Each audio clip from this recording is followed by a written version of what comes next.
Nowadays, even they are moving forward to get the children by artificial treatments. The earlier the days, they do a proper relationship and they get the children naturally.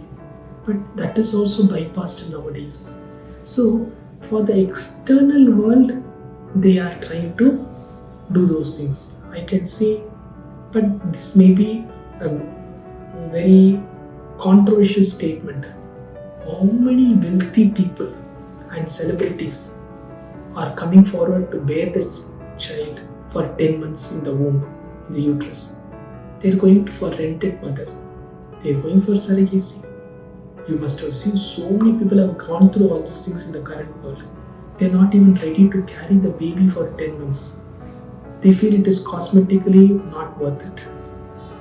This is happening very common.